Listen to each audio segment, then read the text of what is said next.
नमस्कार, knocking-news.com में आपका स्वागत है। मैं हूं गिरिजेश वशिष्ठ। हम भारतीयों को एक अजीब सी आदत हो गई है पिछले कुछ सालों में, कितना भी गंभीर मसला हो चुटकुलों में उड़ा देते हैं। मीम्स बन जाती हैं और उसमें लोग खो जाते हैं और आनंद लेने लगते हैं। बड़ी से बड़ी त्रासदी चुटकुले बन जाती है। अभी एक बेशर्म बयान आया है और ये बयान बेशर्म क्यों है और किस तरह से इस बयान के ज़रिए कुछ टटोला जा रहा है, मेरे और आपके घरों को बर्बाद करने की साजिश की जा रही है और वो साजिश चुटकुलों में उड़ जा रही है। आज मैं आपको बताऊंगा कैसे सिलसिलेवार तरीके से भारत में लिबरलाइजेशन के नाम पे मेरे और आपके हकों को, क्योंकि हम मजबूर लोग हैं, हम इस देश के मिडिल क्लास हैं, इस देश के गरीब लोग हैं, हमारे हकों को लगातार छीना गया और निर्लज्ज लोग जिनके लिए सरकार ने काम किया और जिन्होंने हमारे हकों को, हमारे हकूकात को छीना, वो आज चुटकुले वाली बातें कर रहे हैं और इस देश का मीडिया उसमें हंसी मजाक ढूंढ रहा है। बात कर रहा हूं मैं एस.एन. सुब्रमण्यम के बयान की, एल.एन.टी. के चेयरमैन की। और ये जो बयान आया है ये कोई एक सामान्य बयान नहीं है, ये एक बड़ा संकेत है, एक बड़ा इंडिकेटर है, एक बड़े बदलाव की तरफ एक इशारा है। एस.एन. सुब्रमण्यम ने जो बयान किया है वो कह रहे हैं कि लोग 90 घंटे लोगों को काम करना चाहिए और रविवार को छुट्टी भी नहीं लेनी चाहिए। आप घर पर बैठकर पत्नी को कितनी देर घूर सकते हैं, ये बयान है। और इससे पहले आपको याद होगा 70 घंटे काम करने का बयान नारायण मूर्ति ने दिया था और अलग अलग जगहों से इस तरह के बयान उद्योगपतियों के आ रहे हैं। अब जो उद्योगपति ये बयान दे रहे हैं, जो अमीर लोग ये बयान दे रहे हैं, जो पूंजीपति ये बयान दे रहे हैं, ये कोई ब्रिलियंट और इंटेलिजेंट लोग नहीं हैं। इनका आईक्यू इनके यहाँ काम करने वाले आदमी से कहीं ज़्यादा नहीं है। बस सही समय पे सही धंधा शुरू कर दिया और वो चल निकला। लेकिन मैं इनके व्यक्तिगत आईक्यू पे नहीं जाऊंगा। मैं आपसे बात करूंगा कि इस पूरे मामले में खेल क्या है। जब ये मामला आया, दीपिका पादुकोणे ने बहादुरी से आगे आके इस बयान का प्रतिकार किया और कहा कि इससे मानसिक स्वास्थ्य पे लोगों के बुरा असर पड़ेगा। बहुत सारे सेलिब्रिटीज़ ने जब से सवाल किया और सोशल मीडिया पे सुब्रमण्यम की थू थू थू शुरू हो गई, तो इस देश के गिरगिट उद्योगपति पाला बदल गए। गौतम अडानी कहने लगे कि अगर ज़्यादा देर तक घर पे नहीं रहोगे तो बीवी छोड़ के भाग जाएगी।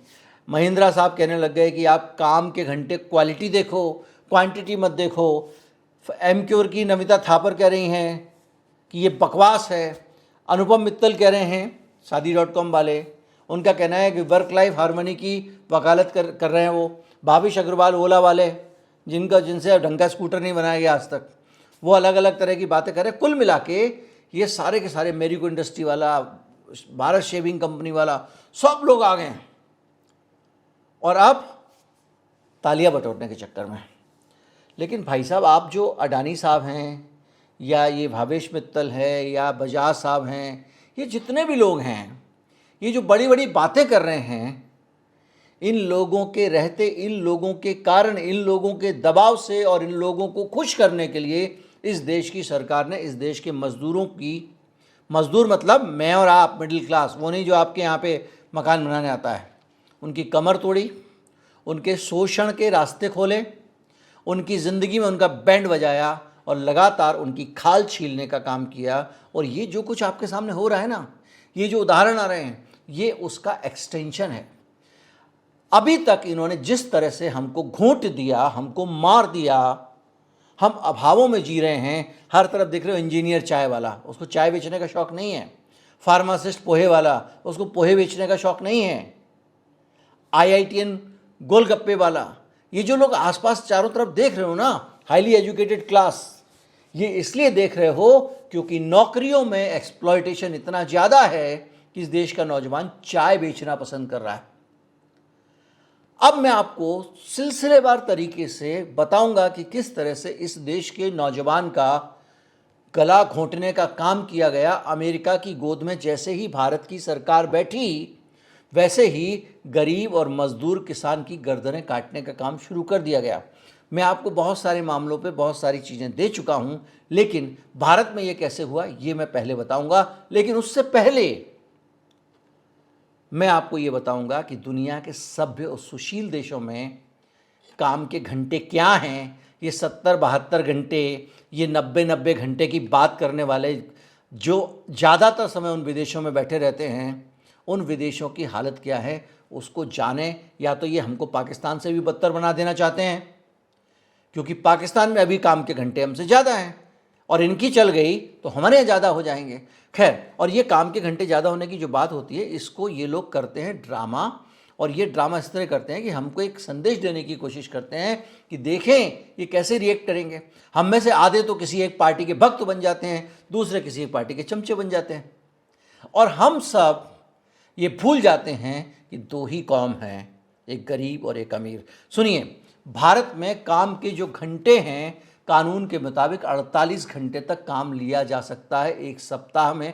मैं आगे आऊँगा कि कानून को किस तरह से बदला गया, लेकिन उसके बदले में हमको जो मेहनताना मिलता है वो 50 से $100 के बीच में मिलता है औसत भारतीय को। 48 घंटे काम के हैं, 47.6 घंटे एवरेज भारतीय देता है। अमेरिका में 38 घंटे हैं और हमको $50 न्यूनतम मिलते हैं, उसको $1100 न्यूनतम मिलते हैं और $1686 तक उसका वेतन जाता है। स्विट्जरलैंड में काम के 35 घंटे हैं और न्यूनतम वेतन $1650 लोगों को मिलता है, जो आगे जाता है $1980 तक। यूएई में 50 घंटे ज़रूर हैं काम के, लेकिन वहाँ $850 मिलते हैं। भारत की तरह $50 न्यूनतम नहीं मिलते हैं, अधिकतम $1021 मिलते हैं। कनाडा में अधिकतम $1125 मिलते हैं, $700 न्यूनतम मिलते हैं। भारत में सिर्फ $50 और कनाडा में काम के घंटे पता है कितना है? एक सप्ताह में 32। चीन में एक सप्ताह में 46 घंटे हैं।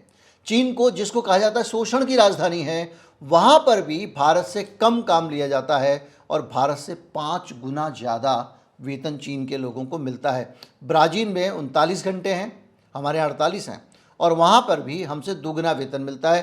पाकिस्तान में काम के घंटे 40 हैं और $30 से $50 मेहनताना मिलता है। यानी पाकिस्तान की स्थिति भी काम के घंटों के मामले में हमसे बेहतर है। मैं भी आपको गलत कह रहा था। इसके अलावा बांग्लादेश में भी मेहनताना जो है वो 55 से 65 है, यानी हमसे ज़्यादा है, और काम के घंटे 46 हैं। वो मतलब हम बांग्लादेश वाली कैटेगरी में हैं। और जापान 36 घंटे काम के हैं और $500 से $820 हर हफ्ते आदमी कमाता है। अब आप इसको इस तरह समझें कि भारत में ये जो काम के घंटे हैं, जो अभी आपने देखा दुनिया में सबसे बुरा हाल है, उसके बावजूद सिर्फ पाकिस्तान को छोड़ दीजिए, हमारे ये जो उद्योगपति हैं ये कुछ दे नहीं रहे हैं, ये खून पिए जा रहे हैं और इनका मन नहीं भरा है। और ये इनके मुंह से जो शब्द निकल रहे हैं, ये इनकी वो रक्त पिपासा है, इनका दिल अभी भरा नहीं है, ये अभी और खून पीना चाहते हैं। मैं आपको बताता हूँ इस देश में किस तरह से सरकारों ने इनकी झोली में हमारे देश के जो गरीब लोग हैं, हमारे देश के जो वंचित लोग हैं, हम और आप हैं, उनका भविष्य डाल दिया। ईज ऑफ डूइंग बिजनेस के नाम पे हमारी सरकार को, हमारे मोदी जी को दुनिया में हमारी रैंकिंग सुधरी थी, सरकार ने उस पर बहुत तालियां बजाई थीं। और वो ईज ऑफ डूइंग बिजनेस क्या था? ईज ऑफ डूइंग बिजनेस था कि हमारे देश में मज़दूरों के हक मारकर आप कारोबार कर सकते हो। इसके कारण वो रेटिंग आई थी। भारत में 1947 में जब इस देश को आज़ाद हुआ तो डॉक्टर अंबेडकर साहब थे, नेहरू थे, उन लोगों ने औद्योगिक विवाद अधिनियम बनाया और ये व्यवस्था बनाई कि जो कर्मचारी है भारत का, जो कामगार है, उसका कोई शोषण ना कर सके। और बाकायदा औद्योगिक विवाद अधिनियम बनाया गया 1947 का, जिसमें श्रमिकों की छटनी और शोषण से बचाने के उपाय किए गए। मज़दूरों की ट्रेड यूनियन को पावर दी गई ताकि उनके साथ कुछ गलत हो तो वो मिल के लड़ सकें और सरकार उन ट्रेड यूनियन को मान्यता देती थी और ये आगे बढ़ा सिलसिला।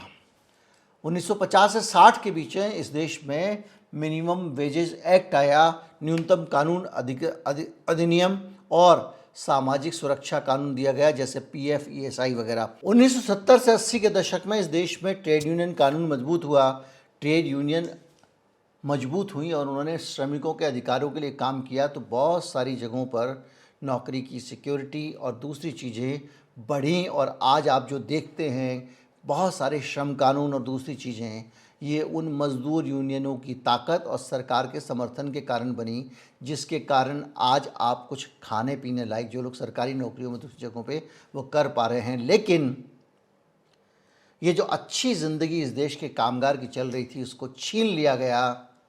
मनमोहन सिंह जब देश के वित्त मंत्री बने और नरसिंह राव बना भारत का प्रधानमंत्री, उस दौरान इस देश में एक नया बुखार आया, एक नई गुलामी पे दस्तखत पर हमारे देश ने हस्ताक्षर करिए और वो दस्तखत ये थे कि हम उदारीकरण की तरफ बढ़ गए। उदारीकरण की तरफ हम इसलिए बढ़ गए क्योंकि सोवियत यूनियन कमज़ोर हुआ और हमारी सरकार भी कमज़ोर थी। इंदिरा गांधी नहीं थी, उन्हें मार दिया गया था, राजीव गांधी भी नहीं था। और नरसिंह राव, आप जानते हैं नरसिंह राव को लेकर विवाद है, कौन सी आइडियोलॉजी नरसिंह राव को आगे आगे लेकर घूमती है, उसका एसोसिएशन क्या है। नरसिंह राव ने भारत में पूरी तरह अमेरिकी एजेंडा लागू किया और सबसे पहली मार भारत के मजदूर पर पड़ी। आर्थिक उदारीकरण में भारत में कॉन्ट्रैक्ट लेबर की संख्या बढ़ा दी गई, यानी परमानेंट नौकरी पर लोगों को रखने के बजाय 3 साल के लिए नौकरी पर रखो और निकाल दो, 1 साल के लिए नौकरी पर रखो और निकाल दो। और इसके कारण बहुत सारी लोगों की जो सिक्योरिटी है वह कम हुई और ट्रेड यूनियन की ताकतों को कम कर दिया गया। ये कर दिया गया कि यूनियनों को बदनाम किया गया, पहले प्रोपेगेंडा चला के जैसे चलाते हैं उस वक्त ये प्रोपेगेंडा चलाया, ये फैक्ट्री बंद करा देते हैं, इंडस्ट्री बंद करा देते हैं, बेरोजगारी बढ़ा देते हैं और धीरे धीरे करके ट्रेड यूनियन को कमज़ोर किया तो मज़दूर अकेला पड़ गया, उसके पास कुछ बचा नहीं। यह सिलसिला चल रहा था। तो 2000 से लेकर 2010 के बीच में औद्योगिक विवाद अधिनियम को ख़त्म करने की बातचीत शुरू हुई और उसमें बहुत सारे कानूनों में बदलाव कर दिए।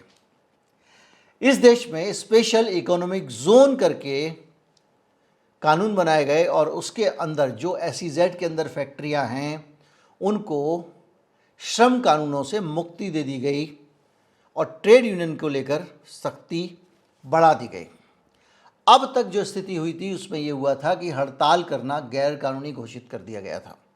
कैसे गैर कानूनी घोषित किया गया था, इसको आप समझने के लिए आपको 2014 मोदी जी के पदार्पण के बाद के भारत को देखना पड़ेगा।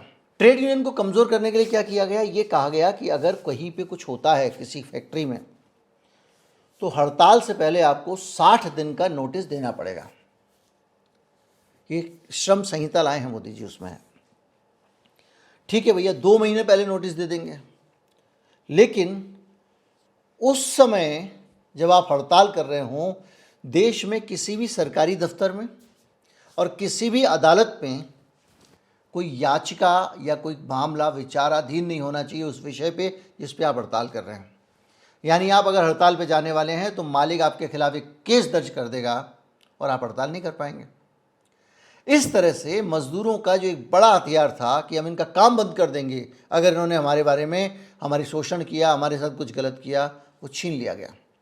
साथ ही साथ में जो कॉन्ट्रैक्ट वर्कर वाला कानून था उसको भी सुरक्षा देनी शुरू कर दी गई और धीरे धीरे करके लोगों को सरकार ने जो कॉन्ट्रैक्ट वर्कर्स थे उनको बढ़ावा देना शुरू किया, जिसको कहते हैं फिक्स टर्म जॉब्स।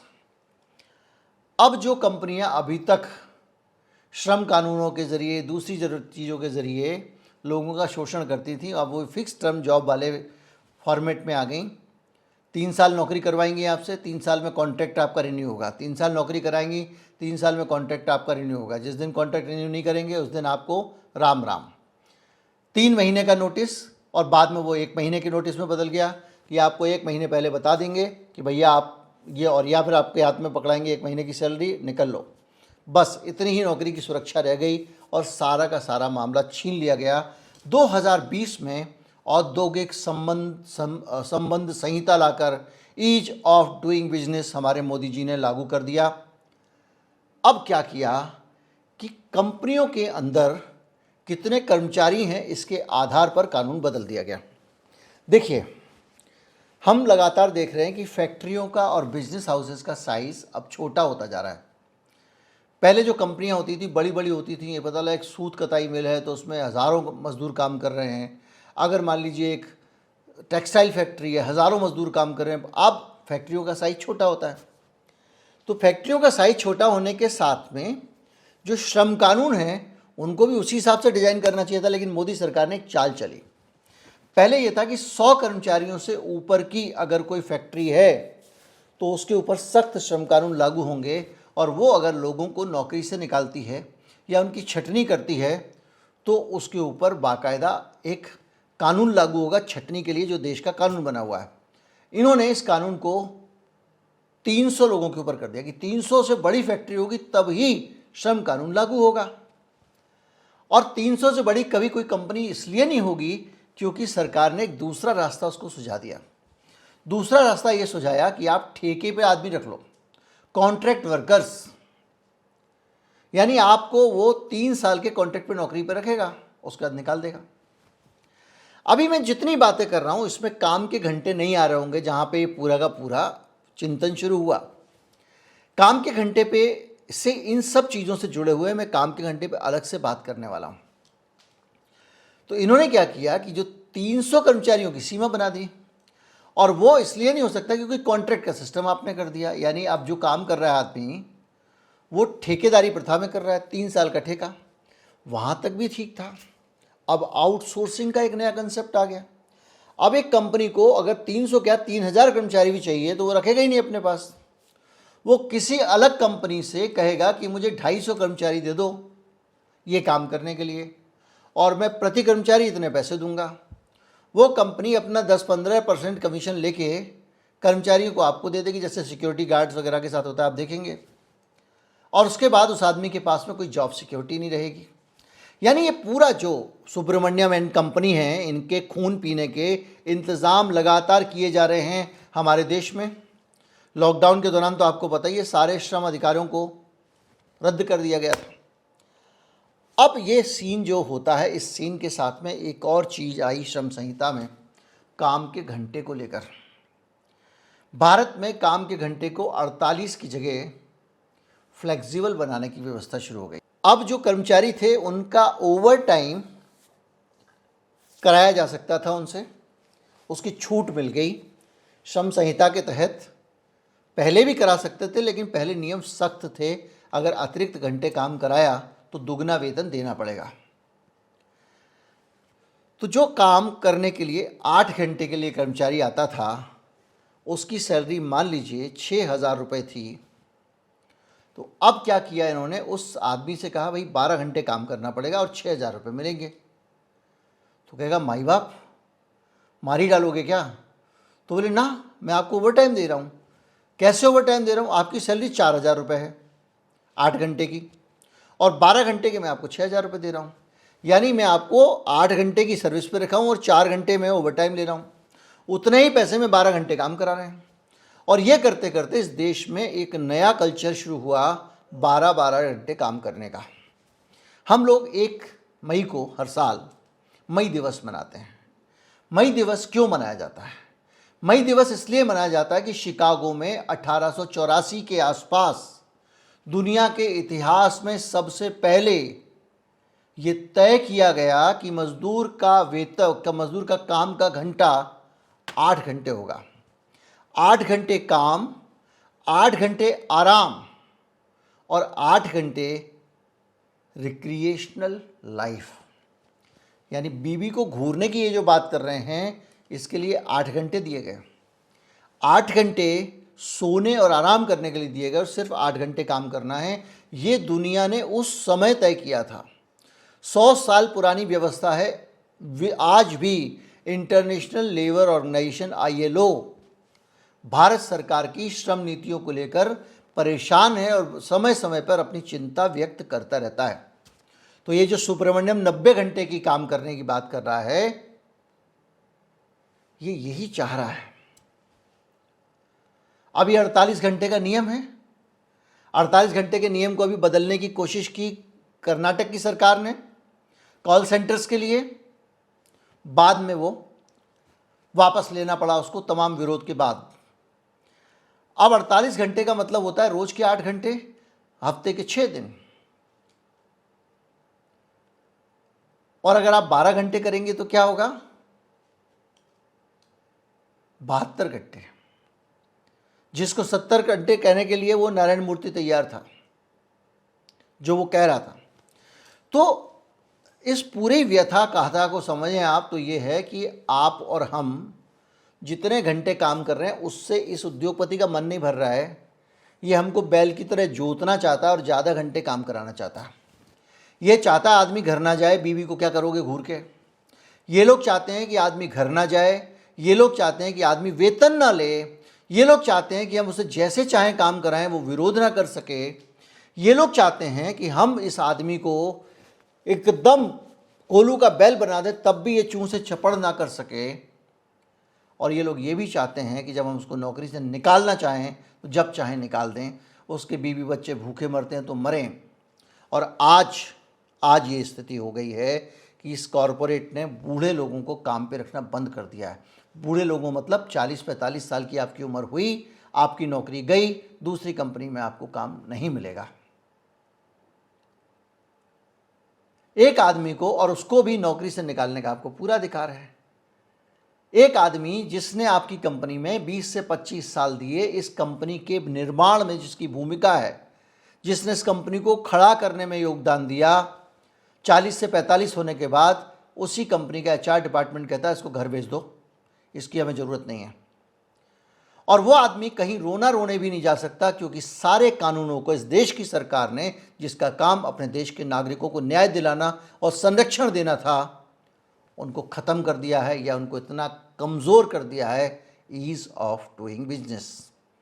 खून पीना भी बिजनेस है, शोषण करना भी बिजनेस है, लोगों को भूखे मारना भी बिजनेस है। अनगिनत लोग आपकी जानकारी में ऐसे होंगे जिन्होंने नौकरी छोड़ी, 1,00,000-1,50,000 की सैलरी तक पहुंच गए थे, अब उम्र हो गई, उनको 1,00,000-1,50,000 की सैलरी तो छोड़िए, 50,000 की सैलरी देने को कोई तैयार नहीं है। मेरे पास बहुत सारे लोगों ने, बड़े बड़े इस देश के संस्थानों के लोगों ने संपर्क किया और ये व्यथा अपनी साझा की है। और ये व्यापक रूप से हर तरफ हो रहा है। एक बच्चा स्कूल में पढ़ रहा है, उसकी फ़ीस जा रही है, घर की EMI जा रही है। बच्चा कॉलेज में पढ़ रहा है कि सोच के मैं अपने बाप का हाथ बटाऊंगा, अचानक एक दिन उसका बाप घर पे बैठ जाता है, परिवार पे दुखों का पहाड़ टूट जाता है। कोई कारण नहीं है, सिर्फ उद्योगपति की लालच है, ज़्यादा कमाने की इच्छा है। और उस बाप को घर पे बिठा देने, उसका जॉब जब चला जाता है, उसका पूरा अधिकार उस आदमी को दे दिया गया है। क्या उसका संरक्षण देश की सरकार को नहीं करना चाहिए? और ये जो अधिकार था, इस अधिकार को बढ़ाने के लिए, ज़्यादा से ज़्यादा घंटे लोगों को जोतने के लिए, याद कीजिए गुलाम होते थे कभी दुनिया में, जिनको जंजीरों से बांध कर रखा जाता था। जितना चाहो खाने को दे दो और जितना चाहो काम कराओ। अब भी यही हो रहा है, जितना चाहो वेतन दो, जैसे जाओ कॉन्ट्रैक्ट पे रख लो, कैसे रख लो, जितने घंटे काम कराना है काम कराओ। यही हो रहा है ना। तो क्या हम गुलामी के दौर में पहुंच गए हैं? और इस गुलामी के दौर में ये सुब्रमण्यम का बयान जो है ना, नारायण मूर्ति का बयान जो है ना, ये पूरे जो उद्योगपति लॉबी है उसके मन की बात है, क्योंकि वो अभी भी इतने से संतुष्ट नहीं है जितना खून वो लोगों का पी रहे हैं। लेकिन याद रखना मोदी जी, जैसे जैसे आप इनका खून पिलाओगे, आप इस देश को डुबाते चले जाओगे, क्योंकि आप उद्योगपति के कुछ पैसे बचा रहे हो, लेकिन पूरे बाजार में जो पैसा उस कर्मचारी को वेतन से मिलता है, उससे वो जो खर्चा करता है, उस खर्चे से जो बाजार चलता है, उस खर्चे से जो लघु उद्योग चलते हैं, उस खर्चे से जो इंडस्ट्री चलती है, उस सब को ठप कर रहे हो। आखिर में यही सुब्रमण्यम रोएगा कि सरकार जी हमारा कारोबार नहीं चल रहा है, आप इसको फिर कुछ ढील दे दोगे, फिर देश को लूटने की छूट दे दोगे। यही कैपिटलिज्म है, यही है वो शोषण की व्यवस्था जिसको नरसिंह राव इस देश में लेकर आया था और जिसको मोदी जी गाजे बाजे के साथ सिर माथे पर उठा के ही नहीं घूम रहे हैं, बहुत तेज़ी से आगे बढ़ा रहे हैं। नमस्कार, जय हिंद।